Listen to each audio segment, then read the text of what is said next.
All right, guys, so today I'm looking at, what is this, 2016 Chevy Sonic. Basically what's going on here is the engine is overheating and the coolant had disappeared. So we took a look recently at what could have been going wrong. All right, so here we are, and basically I checked a whole bunch of things. I checked to make sure the water pump over here wasn't screaming or making any weird noises, and checked a whole bunch of other things, even under the car, to make sure I wasn't leaking everything out. And this thing is kind of intense. Honestly, I looked over here. This looks like it would be like your typical like radiator hose. This actually feeds back into the intake.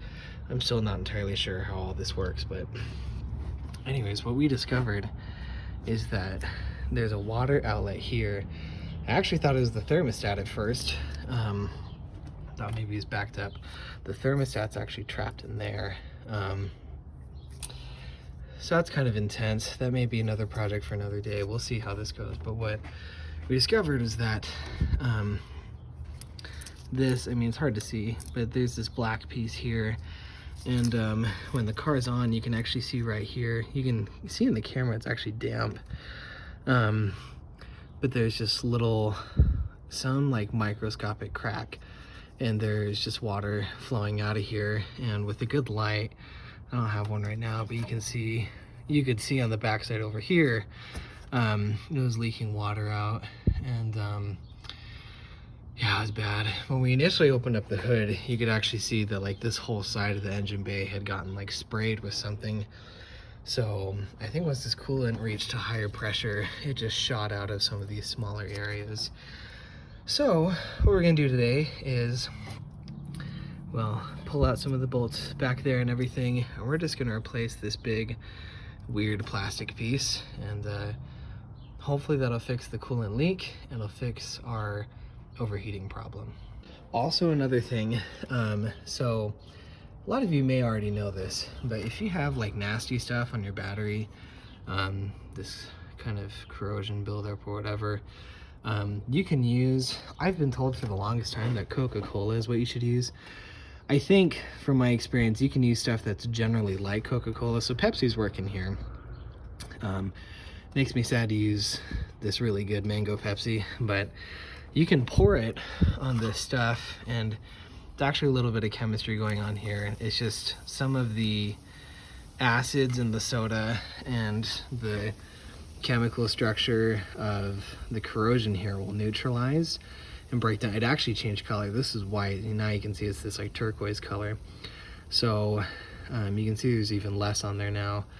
So yeah, the acid in the soda, as far as I understand, breaks down this corrosion. It makes it really easy to get it off, and that helps the conductivity for your battery and helps your car start. So helpful hints.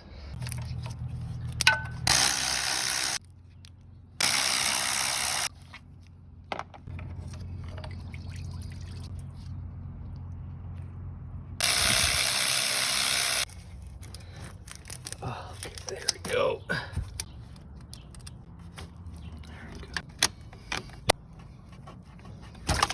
Ooh. Just gotta get in there. Also, just my luck, I dropped the exact socket I needed down there. So now I have to use these to try and pull it out, because I don't have my magic magnet stick with me.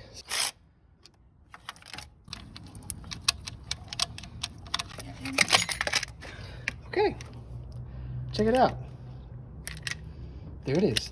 The interesting thing is that you can see a little paint mark there, paint mark there, paint mark there, and on the little connector there, and on the back, which gives me the impression that this part might have been replaced before. I mean, by the dealership, because this is the GM part, but interesting. Okay, so we pulled it all out, and you can see in here, oh gosh, without a shadow. So that's where the coolant comes out of the head. That should be towards the end of the cycle for the coolant. Hot coolant will come out of the top of the engine and then flow into the radiator there. Other things to note, I believe this is the shifter. for your transmission. So I mean, this whole chunk right here is the transmission, and this cable just goes straight back. And so this little thing appears to pivot, and especially you can see it's got a little pin right there. So as you move the cable, as you move the shifter back and forth, it'll move this, and that'll indicate to the transmission which gear it should be in. So yeah, okay.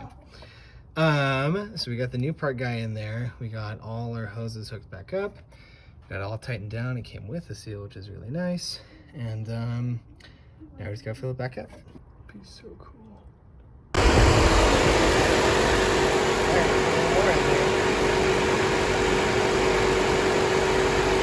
All right, so final update on the 2016 Sonic. So I replaced that water outlet, and I mean, it's pretty simple, honestly. Probably one of the smoothest fixes I've done. And we took it for a drive. It didn't overheat.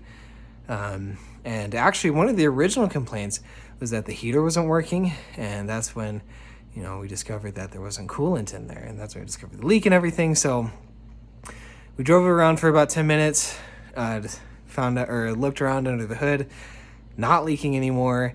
The heater got nice and warm, and, you know, drove it around for a while. No check engine lights came on or anything.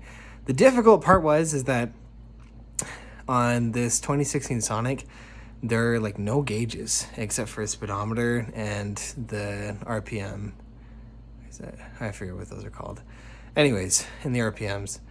And so you can't check voltage, you can't check oil pressure, you can't check any of those things until it throws a check engine light, which in a sense is nice for some people to be so simplified, but I don't know, at least in my case, it was a little hard because I couldn't see how hot it was actually getting.